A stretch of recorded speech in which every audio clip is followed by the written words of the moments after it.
Byci Skala is a place that Eva introduced me on two separate occasions to. It lies in the limestone karst district, north of Brno, which is an area of outstanding natural beauty if you ever get to visit this part of the world.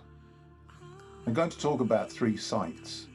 Essentially, a place where the waters bubble up at point 1, a cave-like church at 2, and the main site at 3. So here we go. An absolutely sheer cliff. The place is dark and feels full of energy. The hole in the rock is, in a sense, almost terrifying, actually. And the waters disappear. You can imagine ancient humanity seeing something really special about this place, the way that the waters just disappear into the ground, into a chasm, into the goddess, into the mother goddess, into the earth goddess. And as you can see from the video, it's a very humid place in a sense, so it's very full of vegetation and trees, and it grows on limestone, which means that of course it makes it very green. And so this is where the waters enter the earth and travel then a number of kilometers through the limestone rocks to emerge at Bull's Rock, or Byci Skala. That's what it means. And that comes from the bull that was found at Byci Skala. This is Byci Skala. This is the beautiful clear water that's emerging from yet another hole beneath the limestone cliff, some 13 kilometers away from where it disappeared. And again, you can imagine that ancient peoples found this place to be magical. Crystal clear, cleaned waters emerging from a hole in the limestone cliffs. I visited the location because Eva asked me to go and take a look, and I have to tell you, the energies there are wonderful, vibrant and very feminine. And during my dowsing I found a number of female lines, one passing through this very location, another passing through the actual large cave that I'll show you in a minute on the video. When you combine that with the lush, earthy sort of nature of the place and the water tinkling through the stream, it really is a place where you feel like you could stay, meditate, and in fact you expect the goddess to emerge any minute from the forest to greet you.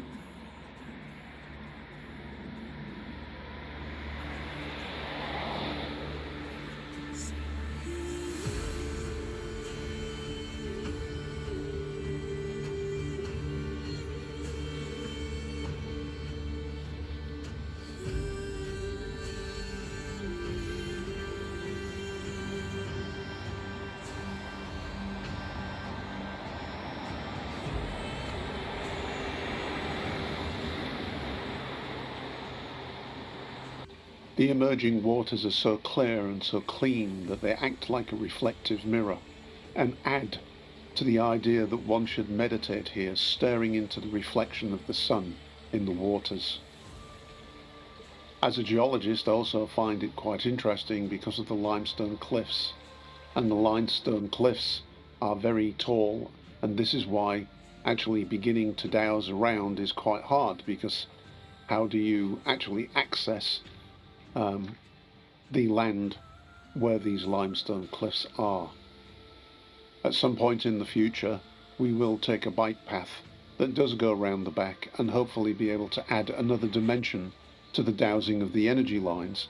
We also might be able to get into the cave itself at some point and dowse inside there, because the sticks tell me that there is a node inside this cliff, inside this cave, where these archaeological discoveries were made.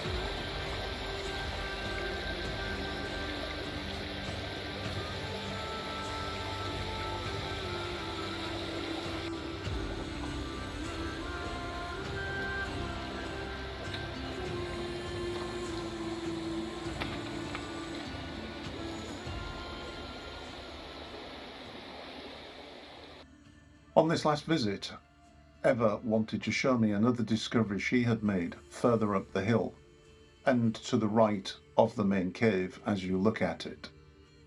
And so we climbed up the hillside and around a corner, and there, in front of me, was the opening to a cave.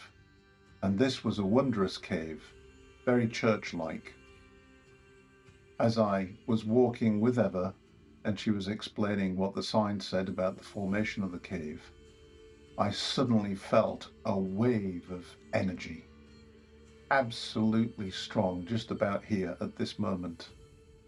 And it was pretty obvious immediately that inside the center of this cave was a node. 2 type 4 energy lines, positive and negative, crossing within this natural cave structure.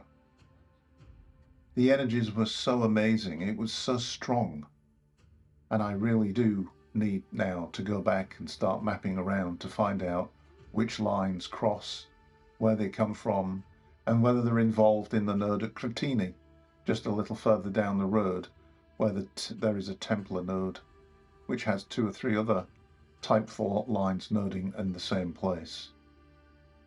Incredibly beautiful. You can imagine that the sound quality of any singing or chanting in this cave would be magnified by the architecture. And as Eva noted, with the small round cave-like structures within the cave in the walls, it looks very much like the church at Kratini just down the road. And people plainly use this for rituals. There were small candles and flowers and other offerings left in these holes in the wall. It was truly an amazing place. You started to see faces, you started to see shapes and things in the limestone itself, and the energies were pounding and buzzing away in your ears and in your head. It's a place that I need to go back to. It's a place that demands ritual. It's a place that demands meditative states. And that is in our plans for the future. From there we took another path, up into the hill, above the main cave of Byci Skala. And we came to a point where the energies were so amazingly strong that we literally had to sit down, and we couldn't stay there very long. So intense were the energies above this node in the main cave that we know exists but had not yet found. We were now sitting and above it, Eva scribbling notes from her meditative session on this immense, incredible, powerful node. We'll need to go back, of course. We need to do a lot more work at this location, but it is an amazing place.